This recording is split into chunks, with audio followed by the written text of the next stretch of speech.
ETF index mutual funds నేర్చుకుని stock మార్కెట్లో రాణించాలనుకుంటున్నారా? వెంటనే ఈ నెంబర్కి కాల్ చేయండి. నమస్తే రమగారు. నమస్తే జయ. కృష్ణాష్టమి శుభాకాంక్షలు అండి. కృష్ణాష్టమి శుభాకాంక్షలు జయ. దేశమంతా జరుపుకునే పండుగలో కృష్ణాష్టమి ఒకటి కదా. మంచి కృష్ణుడి స్టోరీ ఒకటి చెప్పండి రమ్మగారు, తర్వాత కృష్ణాష్టమి విశిష్టతలు మాట్లాడుకుందాం. కృష్ణగాథలు చెప్పుకోవాలంటే మనకి భాగవతం దశమ స్కంధంలో కృష్ణ లీలలు ఎన్నిసార్లు చెప్పుకున్నా, ఎన్నిసార్లు చెప్పినా, ఎన్నిసార్లు చదివినా వాళ్ళే బాగుంటాయి. అఘాసురుడని ఒక రాక్షసుడిని సంహరించాడు కృష్ణుడు. అఘాసురుడిని సంహరించినప్పుడు బ్రహ్మదేవుడు ఆశ్చర్యపోయాడు. ఎంతమందిని రక్షించాడు ఒక్క చేతితోటి అని చెప్పి, వీళ్ళ కోసం ఇంత చేస్తున్నాడు, ఇన్ని రకాలు ఇంతమంది రాక్షస సంహారం చేస్తున్నాడు, ఇంకా ఏం చేస్తాడో చూద్దాం అని అనుకున్నాడు. బ్రహ్మదేవుడు ఒక పరీక్ష పెట్టాడు కృష్ణ భగవానుడికి. బాలకృష్ణ స్వరూపంలో ఉన్న పరమాత్మకి ఆయన యొక్క కుమారుడైన బ్రహ్మదేవుడు పరీక్ష అన్నమాట. ఏం చేశారట, ఆ రోజు ఉదయం పిల్లలు మొత్తం గోకులంలో ఉన్న పిల్లలందరూ చిన్న చిన్న పిల్లల్ని ఒక 5 సంవత్సరాలు దాటాక 7వ సంవత్సరం అట్ట వచ్చాక అంత ఎత్తు అవుతారు కదా, వీళ్ళకి దూడలను అప్పచెప్పేవాళ్ళు కాపలాకి. ముందంతా దూడలు, చిన్న దూడల్ని తీసుకుపోవటం. ఒక 8వ ఏడు 9వ ఏడు వచ్చి కొంచెం కాలు సాగి బాగా అలవాటయ్యి దూరం నుంచే తమ వడ్లని గుర్తుపట్టగలరు, పశువుల్ని గుర్తుపట్టగలిగే వయసు వచ్చేసరికి వీళ్ళకి పెద్ద ఆవుల్ని దూడల్ని కూడా అప్పచెప్పేవాళ్ళు. కొంచెం ముందుకు వెళ్ళారు వీళ్ళు, ఈ పిల్ల గుంపంతా. వెళ్ళాక ఏమైంది, ఒకరోజు ఆ రోజట ఈ అఘాసుర వధ తర్వాత పిల్లలంతా ఆవుల్ని ఆలమందల్ని తోలుకుపోయారు. మరి భోజనాలకు కూర్చున్నారట. అసలు ఆ చల్దులు ఆరగించటం అనే ఒక హెడ్డింగ్ పెడతారు పోతన్ గారు. ఎంత సరదాగా రాస్తారో. వ్యాస భారతంలో అన్నం పంచుకుని తింటున్నట్టు కనపడుతుంది వ్యాస భాగవతంలో. పోతన్ గారు తన తెలుగు ప్రావీణ్యం అంతా చూపిస్తారనమాట. అబ్బో, పిల్లలందరూ ఈవిడ మీగడ పెరుగు కలిపిన అన్నం, వేళ్ల సందుల్లో ఆవకాయ ముక్కలు, మా ఊరగాయ ముక్కలు ఇరికించుకుని ఒక ముద్ద తింటూ దాని రుచిని ఆస్వాదించటం. పిల్లలంతా కూర్చుని తింటూ ఉంటే ఈ పిల్లల్లో కొంతమంది ఆవులు ఏవి కనపడలేదు. మామూలుగా ఆవులు వీళ్ళ చుట్టూతా నిలబడతాయి, పిల్లలంతా గుండ్రంగా కూర్చుంటారు. అన్నాలు తిని మైమర్చిపోయి ఉన్నారు. నా పెరుగుని తీసుకో, నా మీగడ తీసుకో, నీ ఆవకాయ ఇవ్వు, మీ ఇంట్లో ఆవకాయ బాగుంటుంది, మీ అమ్మ బోల్డ్ మీగడేసి పెడుతుంది, మా పావులు వాళ్ళకి అంత రుచిగా లేవు, మీది ఇవ్వు అని లాక్కుని పీక్కుని గందరగోళాల్లో ఉన్నారు. ఆవులు ఏవి అనగానే చూస్తే వెనకాల ఉండాలి ఆవులు అన్నీ ఒక చోట గుంపుగా. వీళ్ళు అన్నాలు తినే సమయాలకి అవి అక్కడ ఉంటాయి, కనపడలేదు. కనపడపోయేసరికి పిల్లలు అందరూ లేవబోయారు. కొంతమంది కృష్ణుడు అన్నాడు, కూర్చోండి తాపీగా తినండి, నిదానంగా నేను చూసొస్తానన్నాడు. లేచి నడుస్తున్నాడు. ఏవి ఆవులు లేవు, దూడలు లేవు. ఆవులు దూడలు లేవు. వెనక్కి తిరిగి చూశాడు. ఇప్పుడు పిల్లలు కూడా లేరు. ఆవులు లేవు, దూడలు లేవు, పిల్లలు లేరు. నవ్వాడు. నవ్వుతూ ముందుకు చూశాడు. ఆవులున్నాయి, దూడలున్నాయి. మళ్ళీ వెనక్కి చూశాడు, పిల్లలు ఉన్నారు. సాయంకాలం అయింది. సాయంత్రం అయ్యేసరికల్లా తల్లులందరూ వేచి ఉంటారు. వీళ్ళల్లో 9 ఏళ్ల పిల్లలు ఉన్న వాళ్ళకి 5 ఏళ్ల పిల్లలు కూడా ఉంటారు. కొంతమంది పిల్లలు సాయంత్రం తల్లి దగ్గర పాలు తాగే పిల్లలు కూడా ఉన్నారు ఇందులో. తర్వాత దూడల్ని తీసుకొచ్చారు. వాటికి కావాలి వాటి తల్లుల్ని తీసుకొచ్చారు. వాటి చిన్న దూడలు, వాటికి చిన్న చిన్న దూడలు ఉంటాయిగా. అందరూ సాయంత్రం అయ్యేసరికల్లా అంత ఆవాల గోపాలము వేచి ఉంటుంది. తల్లుల కోసం చిన్న పిల్లల కోసం తల్లులు, ఆవు దూడలు, ఆవుల కోసం ఆవుల దూడలు, తమ పిల్లల కోసం గోపకాంతలు. సాయంకాలం గోధుళ్ళు రేగింది, మొత్తం ఆవులన్నీ వచ్చేసినాయి. పిల్లలంతా వచ్చేసారు. వేణు ఊదుకుంటూ కృష్ణ పరమాత్మ కూడా వచ్చేసాడు. బలరాముడు భుజాన ఇది వేసుకుని, ముసలం వేసుకుని తను నడిచి వచ్చేసాడు. అందరూ వచ్చారు. అంతా సజావుగా జరిగిపోయింది. ఏడాది కాలం పాటు రోజు ఆవులు దూడలు వెళ్తూనే ఉన్నాయి, పిల్లలు వెళ్తున్నారు, సద్దులు ఆరగిస్తున్నారు, తిరిగి వచ్చేస్తున్నారు, జరిగిపోతారు. ఒకనాడు బ్రహ్మదేవుడు యథాలాపంగా భూలోకం వైపుకి చూశాడు. చూస్తే ఆవులు దూడలు అన్నీ కనపడుతుంది. ఆశ్చర్యపడి, ఇదేంటి ఇట్లా ఎలా వెళ్ళిపోయారు వీళ్ళు, నేను దాచిపెట్టే కదా వీళ్ళని. ఆయన తను దాచిన చోట చూశాడు. గుహలో ఉన్నాయి ఆవులు దూడలు, ఆలమందలు, మొత్తం గోపకుమారులతో సహా అంతా గుహలో ఉన్నారు, బయట ఉన్నారు. వాళ్ళందరి మధ్య కృష్ణుడు తిరుగుతున్నాడు. అర్థం కాల, నా సృష్టి కదా ఇది. నేను సృష్టించకుండా వీళ్ళంతా ఎటా వచ్చారు? నేను ఎవరిని సృష్టించానో వాళ్ళని నాకై నేనే గుహలో దాచిపెట్టా. నేను సృష్టించకుండా ఒక దూడైనా వచ్చే వీలు లేదు కదా, ఇవన్నీ ఎట్లా వచ్చినాయి?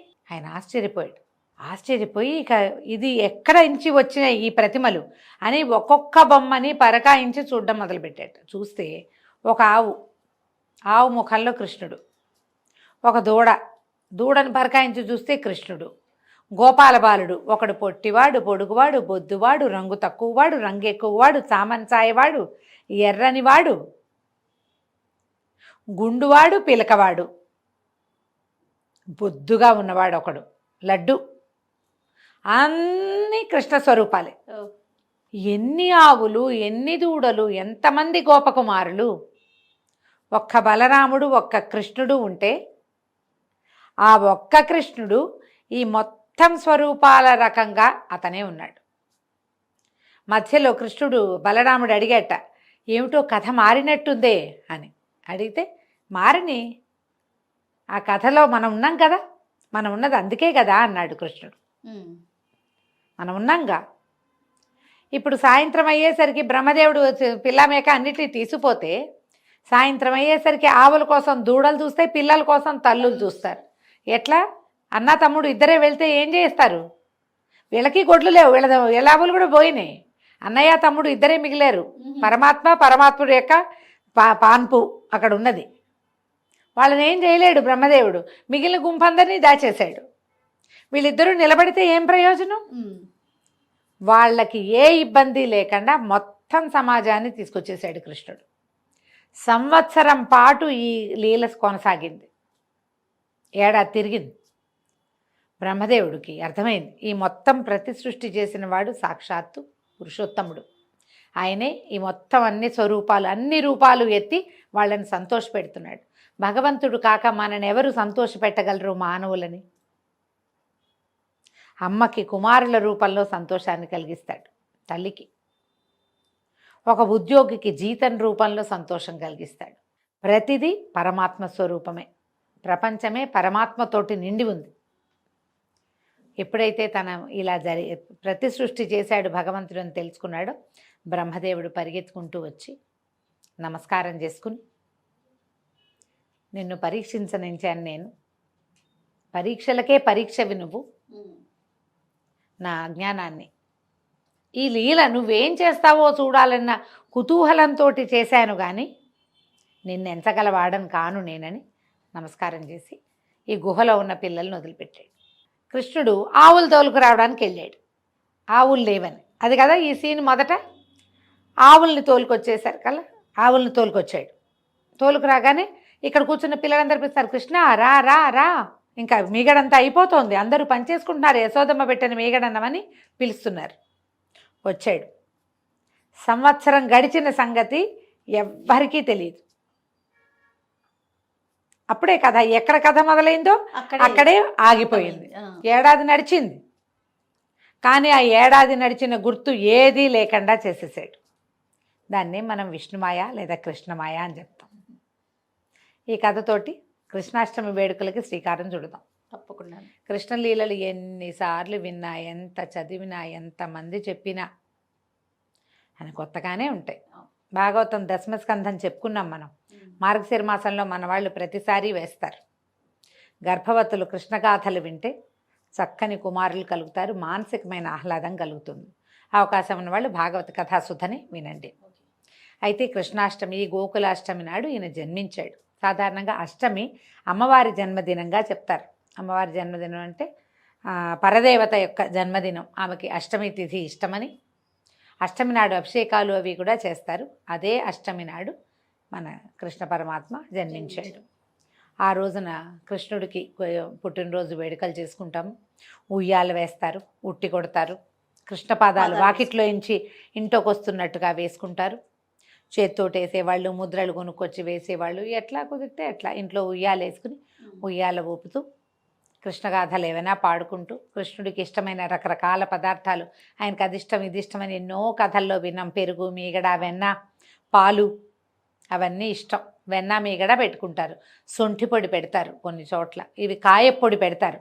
ఎందుకంటే అప్పుడే పుట్టాడు కాబట్టి బాలింతకని, కృష్ణుడికని కాదు ఆ పెడతారు, అమ్మకి తల్లికని శొంఠి పొడి పెడతారు. తర్వాత చెక్కిలాలు, పిల్లలకి ఇష్టమయ్యే పదార్థాలు ఎక్కువ నివేదన చేస్తారు. చెక్కిలాలు, చేగోడీలు, రకరకాల కరకరలు, కరకజ్జము, పంచకజ్జాయము, తర్వాత ఏమో పంచామృతాలు, గవ్వలు, చేగోడీలు, అలాంటివి అన్ని రకాల కరకరలాడే పదార్థాలు, పాయసాన్నము, ఎన్ని చేస్తే అన్నీ. కృష్ణగాథలు ఏమైనా చెప్పుకొని కృష్ణునికి సంబంధించిన గీతాలాపన చేసుకోవటం, తర్వాత కృష్ణాష్టకం చదువుకోవటం. కృష్ణుడిది అష్టోత్తర శతనామావళి దొరుకుతుంది మనకి. అష్టోత్తర శతనామావళి జరుపుకొని కృష్ణుడికి పూజ చేసుకుంటాం. సాధారణంగా ఇది సాయంకాలం వేళల్లో చేస్తారు. కృష్ణాష్టమి ఎప్పుడు కూడా ఆయన అర్ధరాత్రి జన్మించాడని చెప్తారు కదా. గోకులాష్టమి నాటి అర్ధరాత్రి ఆయన పుట్టింది, గాఢాంధకారంలో పుట్టాడు కృష్ణ పరమాత్మ. అందుకని రాత్రిపూట వేడుకలు చేయటమే విశేషంగా కనపడుతుంది. ఓ ఉయ్యాల వేసి అందులో కృష్ణుడి ప్రతిమ ఏదైనా పడుకోబెట్టి ఉయ్యాలడుపుతూ జోలలు పాడడం, రకరకాల పాటలు ఉన్నాయి మనకి. ఏదో ఒక పాట పాడుకొని కృష్ణుడికి ఉయ్యాల వేసి ఊగించుకోవచ్చు. పుట్టినరోజు వేడుకలు అనగానే మనం బర్త్డే చేసుకుంటాం కదా, అలాగే కృష్ణుడికి కూడా బర్త్డే చక్కగా చేసుకుంటే, ఇంట్లో ఎవరైనా చిన్న పిల్లాడు ఉంటే వాడికి కూడా ఒక కృష్ణ వేషధారణ చేయించి బాలకృష్ణుల్ని ఇంట్లో వెలయించుకోవటం. ఏది కుదిరితే అది చేయొచ్చమ్మా, ఏదో ఒకటి చేయొచ్చు. భగవద్గీత చదువుకోవచ్చు, భాగవత దశమస్కంధం చదువుకోవచ్చు, మహాభారతంలో కృష్ణుడు కనిపించేటువంటి ఘట్టాలు అవి చదువుకోవచ్చు. ఏవి కుదిరితే అవి చదువుకోండి. కృష్ణ తత్వాన్ని తెలుసుకోండి. నీ పని చెయ్యి నువ్వు. అది ఏమవుతుంది, ఎలా అవుతుంది, రేపేమవుతుంది, నేను ఉంటానా పోతానో ఏం ఆలోచించద్దు. కేవలము కర్మలు చేయాలి మనం, అంతే. ధర్మాన్ని యథావిధిగా పాటించు. భగవంతుడు చెప్పింది అదే కదా, భగవద్గీత సారం కూడా అదే. అవకాశం ఉన్న వాళ్ళు ఎవరికైనా ఒక భగవద్గీత పుస్తకమో ఒక భాగవత పుస్తకమో ఇవ్వండి కృష్ణాష్టమి నాడు. మీ అవకాశాన్ని బట్టి మీరు ఏం చేయదలుచుకుంటే అది చేయటం. సమీపంలో ఎక్కడైనా వేణుగోపాల స్వామి దేవస్థానాలు అలాంటివి ఏమైనా ఉంటే చక్కగా వెళ్ళి దర్శనం చేసుకోండి, కృష్ణుడిని తలుచుకోండి బాగా. ఈ రోజున పిల్లల్ని కేకలేయటము, కొట్టటము అలాంటివి చేయబోకండి. బృందావనంలో ఏర్పాట్లు చాలా బాగా చేస్తారు, చాలా బాగా చేస్తారు జయ. అసలు అబ్బో, అక్కడ పాటలా, ఆ నాట్యాలా, ఆ సంతోషమా, చూసి తీరాలి, చూసి తీరాలి. అవకాశం ఉన్న వాళ్ళు ఎప్పుడైనా జీవితంలో ఒక్కసారైనా మధుర బృందావనం, ఆ బృందావనపు మట్టి మన ఒంటికి తగలాలంటారు. ఆ కృష్ణుడు ఎక్కడ తిరిగాడో ఆ ప్రాంతపు మట్టి మన ఒంటికి తగలాలని, పునర్జన్మ ఉండదని చెప్తారు. అన్ని విష్ణువాలయాల్లోనూ కృష్ణాష్టమి వేడుకలు విశేషంగా చేస్తారు. స్వామివారికి చక్కగా కృష్ణుడిగా అలంకారం చేస్తారు. ఈ ద్వారక, అక్కడైతే అబ్బో, ద్వారకలో కానీ మన బృందావనంలో కానీ అత్యద్భుతంగా జరుగుతాయి వేడుకలు. ఎక్కడికైనా వెళ్ళే అవకాశం ఉంటే, అది మన సమీప దేవాలయాలు ఉంటే, ఎక్కడైనా కృష్ణాలయాలు ఉంటాయి కదా మనకి. మన సింగ్సాన్పేటలో ఒక బాలకృష్ణాలయం ఉంది. మన ఊళ్ళల్లో కూడా వేణుగోపాల స్వామి ఆలయాలు కనపడతాయి. ఎక్కువగా వేణుగోపాలుడు కనిపిస్తాడు కదా. ఎక్కడ అవకాశం ఉంటే అక్కడ ఉడిపి శ్రీకృష్ణ ఆలయంలో ఒక విశేషంగా చేస్తారు. అట్లా ఎక్కడ కృష్ణ పరమాత్మ ఉన్నాడో అక్కడ, ఈ గురువాయూరులో కూడా కృష్ణుడే కదా, అలాంటి చోట కూడా ఎక్కడ అవకాశం ఉంటే అక్కడికి వెళ్తాం. అవకాశం లేకపోతే ఆన్లైన్ చూడొచ్చు, మనకి ఇప్పుడు అవకాశాలు ఉన్నాయి చక్కగా కదా. కృష్ణుడిని తలుచుకోండి. రైట్. నమస్తే. నమస్తే జయ.